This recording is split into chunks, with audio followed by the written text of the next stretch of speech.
Welcome to the Disney Wedding Podcast.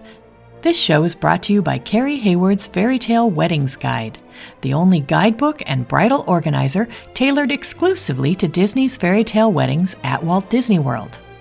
I'm Kari Hayward, and each week I feature Disney wedding updates, money-saving tips, and interviews with wedding vendors and real Disney couples. I also cover honeymoons, anniversaries, and engagements at the Disney parks and resorts.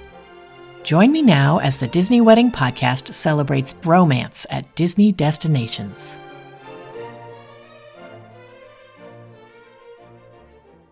Today on the Disney Wedding Podcast, I am speaking with Disney bride Kari Schultz about her ceremony at Italy Plaza with a reception at California Grill, a welcome party at Tamu Tamu Courtyard in Animal Kingdom, and a dessert party in Germany at EPCOT.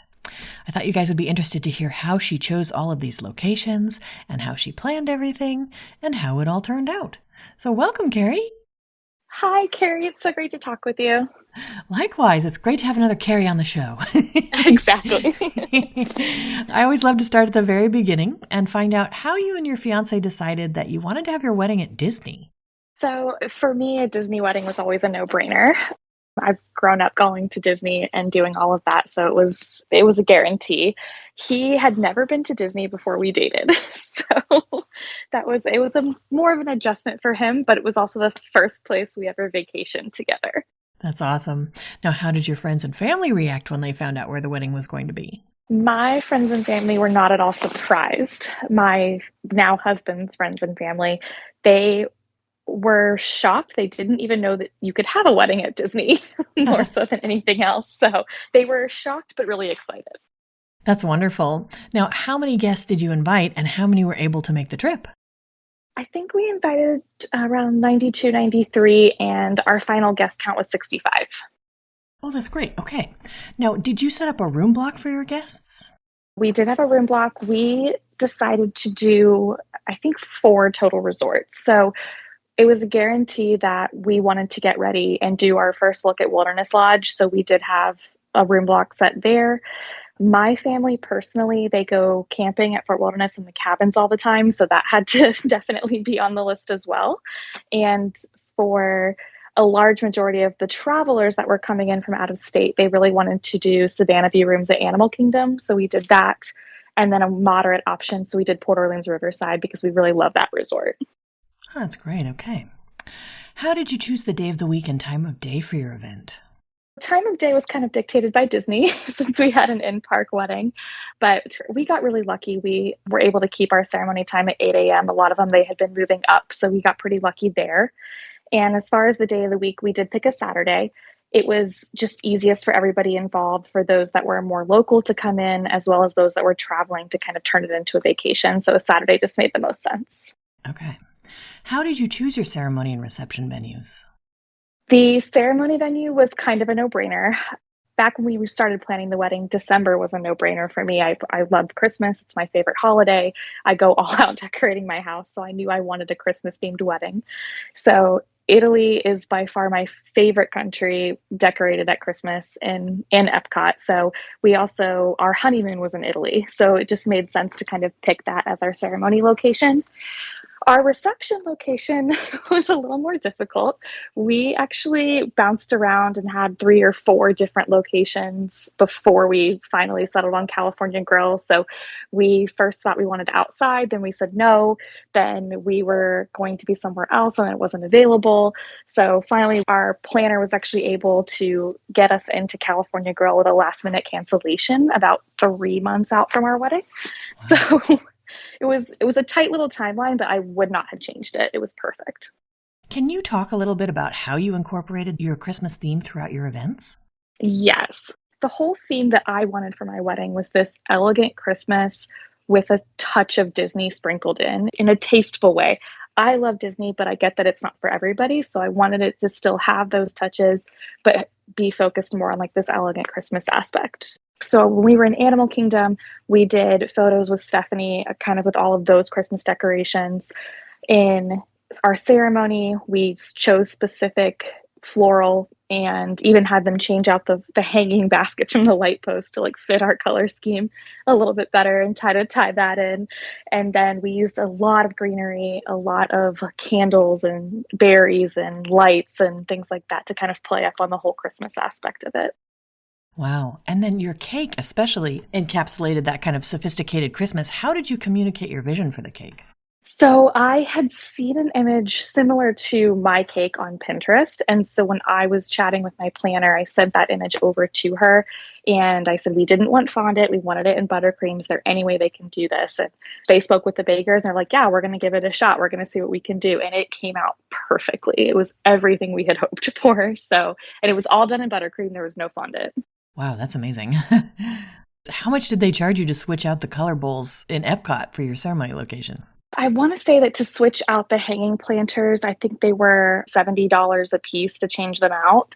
So honestly, it really wasn't that bad. Yeah, they used a lot of greenery and just a few flowers in there.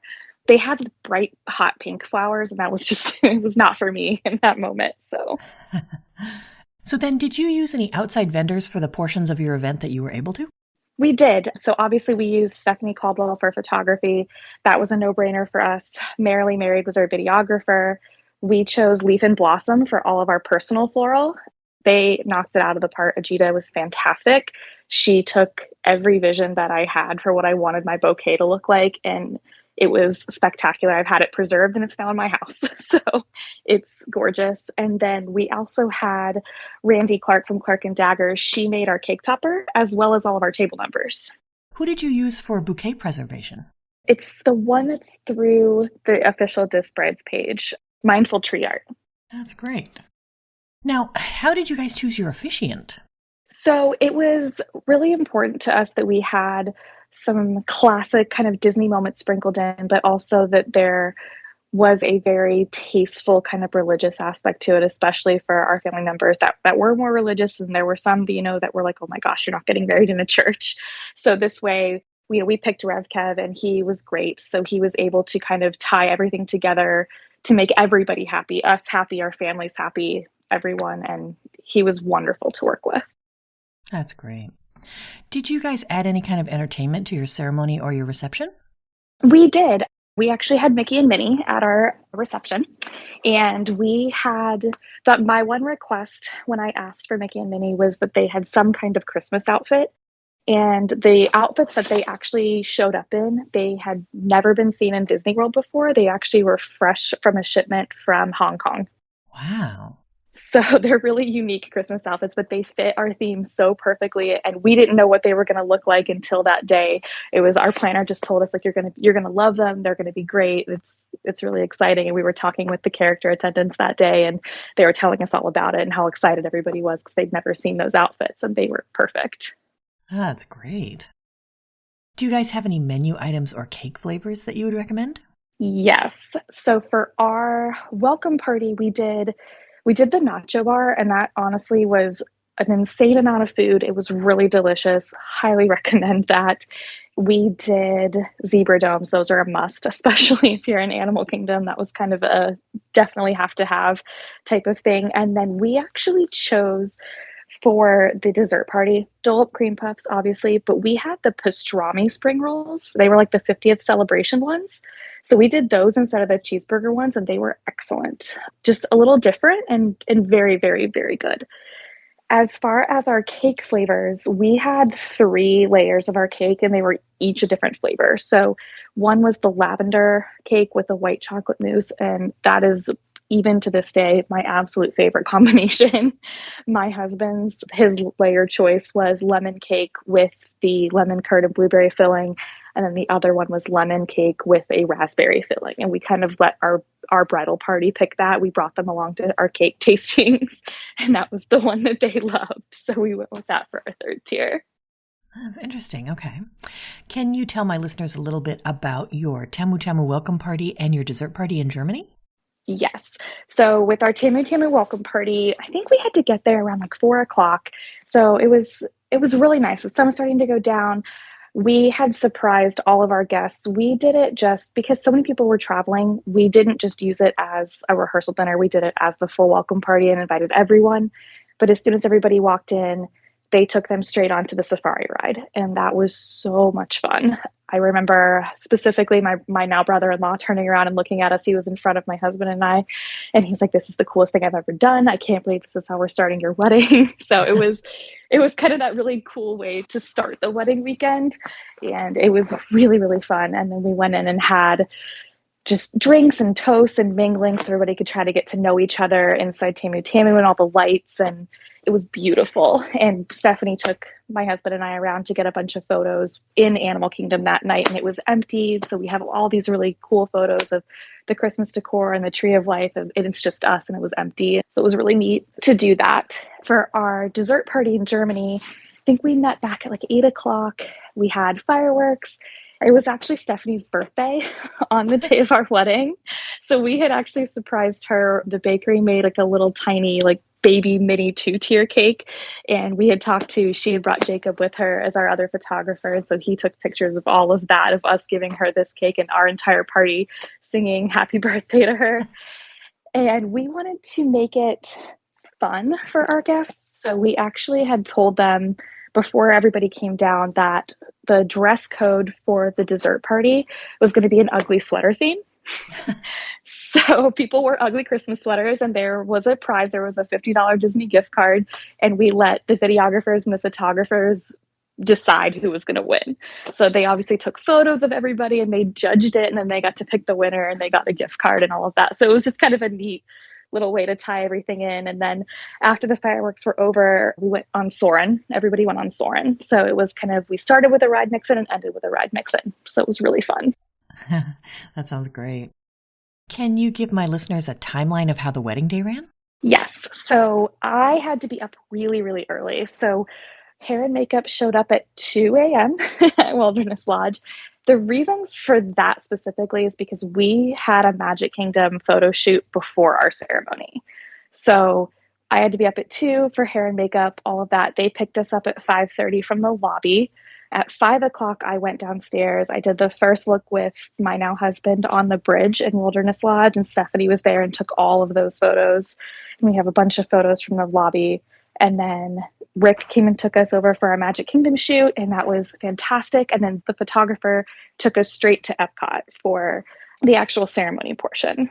And once we got there, I think that was at like 7:45-ish. They whisked Matt away over to, his staging part with his groomsmen.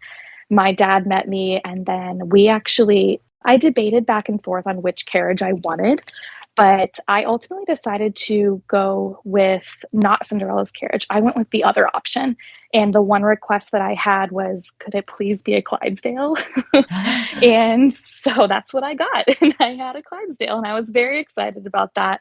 So I've grown up around horses. It was a big deal for me. It was a very big moment. So we got to go in that carriage. And then I think our ceremony was maybe like 20-30 minutes tops. We stayed behind with our videographer and our photographer for photos, and we did family photos and stuff before the park. All of our guests left, and we probably still stayed another 45 or so minutes.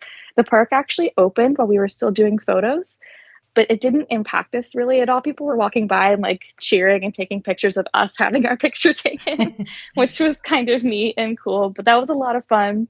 Our reception and cocktail hour at California Grill, that started at about 9:30, 9:45-ish. Our guests were there. We were mingling. We were brought up through the elevator and taken to one of the back little salon rooms in California Grill. And it was actually really nice because our day of coordinators, they had all of the food already there for us. They bustled my dress, they were like, you guys just need to take 20 minutes to yourself. And so they kind of left us alone for 20 minutes to eat and to relax and to just kind of be ourselves for a few minutes before we went into our reception. Our reception was great. Our DJ, we had Steve Dunlap. He was fantastic. He was really high energy, especially being that early in the morning. He was a lot of fun. Our reception went till about 1. At 1 o'clock, the buses took everybody back to their hotel. We went back to Wilderness Lodge with our videographers, and they did video footage of us kind of going around the Wilderness Lodge grounds and things like that. And then we definitely napped for a good couple hours because we didn't have to be back at Epcot until 8 o'clock. So we had kind of that stretch from 1 to 8, at least my guests did too. And that was something that I know I was concerned, or I thought people were being concerned about, but honestly, it was great. Some people went to the park, some took a nap, some went to the pool. It was nice to kind of break up the day with that 7 hour gap. People could do what they pleased and still have a lot of fun. And then our dessert party was from 8 to 10, and then it was all finished. Now, I see this question a lot. How was it having the park shoot before the wedding and having such a long day? Would you recommend it?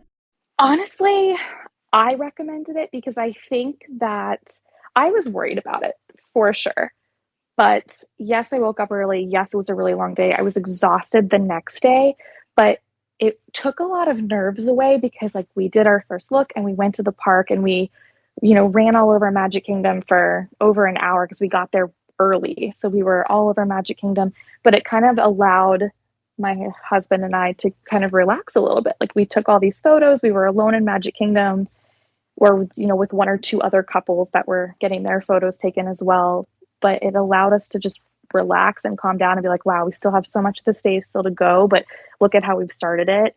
And the next day, obviously, because we were so busy the 2 previous days, we just relaxed and we took our time and we didn't wake up early and we just did nothing. So it was really nice. And by the time I was done wearing my dress at that point, I loved my dress, but I was done wearing it after that long day. So I can't imagine having to put it back on. That's a good point. So when you were planning, what were some of the most important aspects where you focused your attention or your budget? I would say the most important thing and where a very large chunk of our budget went was to photography and videography. The very first thing that I booked for my wedding before anything else, even before I officially had my date with Disney, was I booked Stephanie. It was one of those things where I'm like, this is the date I've requested. Can we kind of put a tentative hold on it? Like, I knew that that was who I wanted for my photographer. She was everything that I wanted my photos to be. And Merrily Married was perfect in everything, capturing all of our videos. So a large chunk of our budget went there. Another big thing, probably the second biggest thing, was we wanted entertainment. So we knew we wanted Mickey and Minnie. We knew we wanted ride mix-ins. We wanted this to be something that our guests would not forget, and we wanted them to have a good time. We didn't want it to be a typical wedding. We wanted it to be this experience for everyone. So we spent a decent amount of money there. And then food, I think, was the third. We really wanted everybody to enjoy it. So we modified our California Grill brunch menu a little bit. We took some things off. We added some things on. We did like a mimosa bar, all these things, like, and added some extra like pog juices and things like that. From our welcome party, we actually did 3 specialty drinks. So we did an espresso martini, a margarita, and then the actual Welsh Dragon from the Rose and Crown pub. We actually had that as well. And so that was something that, we did very unique for that, but we really spent a lot of the budget and the time focusing on a menu that kind of fit us and what we loved about Disney. That's wonderful. Were there any aspects that were less important where you saved your money or just your effort?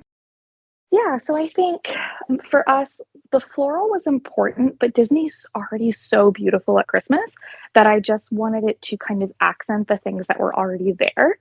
And I played off a lot of what was pre-existing because Disney does such a good job at Christmas time decorating everything. So we played a lot off of their color schemes and their existing garland and lights and trees and all of that. So we were able to spend a little bit less. We put a lot of greenery and a lot of candles, which saved a ton on our floral bill. Another big thing that we did was kind of give them creative license. So when I spoke to our floral planner about how I wanted Tamu Tamu to look, I told her, like, this is what we like, this is what we don't like, but I don't have a clear picture if we can just stay within this budget. And it far surpassed everything I thought. We had all of these gorgeous like Moroccan lanterns and candles, and they even threw orchids in. And I think our orchids were only like a couple $100, and we had multiple orchids on every table. And I think it was because we gave them a little bit of flexibility in terms of how things were. I think, we've got a little bit more for our money in that sense. But it was beautiful. It was everything that floral is. I don't have an eye for that, but they certainly do. So it was perfect. That's fantastic. Out of all of this, what ended up being your favorite memory of your wedding day? My absolute favorite memory of my wedding day was, I kind of have two. The first one was obviously my first look coming out of the elevator in the Wilderness Lodge, walking across that bridge with all of the wreaths and the garland and the giant Christmas tree, and seeing my husband for the first time. And my second one was after our ceremony, after our reception, when we went back with the videographers to Wilderness Lodge and we're walking around the grounds, and it was just serene and peaceful and quiet. And it was like we were married and it was beautiful and it's our favorite resort and it was magical because it was Christmas. So there's all this Christmas music playing and it was perfect. And it's one of my favorite memories. That's wonderful. Now, did anything go wrong or just not turn out like you expected? Nothing really went glaringly wrong. We were supposed to have a popcorn machine at our dessert party that they kind of forgot about. So it wasn't there. It wasn't that big of a deal. We had other food and no one even really missed it. Like the only people that knew it wasn't there were my husband and I. They credited that back to us after the event. And then the only other thing was they took us to Soarin. Everybody got on the ride. When we got off the ride, they kind of forgot that they were supposed to walk everybody out. So there was nobody there. Ended up not being a huge deal because we knew where we were going and what we were doing, but there was definitely nobody there waiting for us at the end. So you could have stayed in the park all night. Apparently, yes. There was no one around. Now, was there anything that seemed like a big deal beforehand or you were worried about, and then it turned out not to be a big deal? I think one of the biggest things, I'm very type A. I'm a planner. I like to have everything under my control. And so with Disney weddings, it's a very much of a trust the process kind of situation. And I was concerned about the details and about it fitting everything I wanted it to be. I was even stressed about California Grill. We'd never eaten there before. I didn't know what the food was going to be like. And we now go there all the time. We already have our anniversary dinner booked there for this year. So it was amazing, but I was very stressed about it beforehand because you can't do a menu tasting for California Grill. So it was something that I was stressed about, but I never should have been stressed about it. I should not have been stressed that Disney knew exactly what they were doing. My wedding was everything that we wanted it to be. So I did not need to be as stressed as I was about it beforehand. Is there anything you would have done differently knowing what you know now? Honestly, I don't think so. I mean, being a planner, if you're type A, you're type A. I think it's more of just take a step back and relax. But as far as everything that we did, my husband and I have talked about it. We would not change any aspect of our wedding. It was perfect. And if we could do it all over again, we totally would. So it was absolutely perfect. We would change nothing. That's wonderful. Do you have any other tips or advice for future Disney couples? The one thing that I've talked to people about, and what I have for any Disney couple that's looking at, there are so many avenues to get married at Disney. Not every Disney wedding is going to be alike. You can get married even in the same locations, but depending on how you decorate it or what you do, it'll be completely different from someone else's wedding. So getting married at Disney, you can still do everything that you've ever wanted and make that Disney wedding your own. So don't be afraid. The sky's the limit, and go out and make it your dream, whether it's with 5 people or 100 people or 30 people. Make it your dream and make it fit what you've always dreamed of and what you want. That's great advice. Well, Kari, I think you've offered a lot of great tips for anyone who's interested in getting married or having a vow renewal at Walt Disney World, and I appreciate your taking the time. Thank you for everything that you do, because honestly, it was so helpful for us. Oh, great. I'm so glad to hear that. That's our show for today. I'm your host, Kari Hayward, inviting you to join me again next week for another episode of the Disney Wedding Podcast.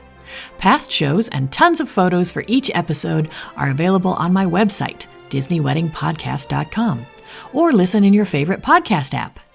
And for instant answers to all your Walt Disney World wedding questions, check out Kari Hayward's Fairy Tale Weddings Guide, available as an interactive ebook with continual free updates at fairytaleweddingsguide.com.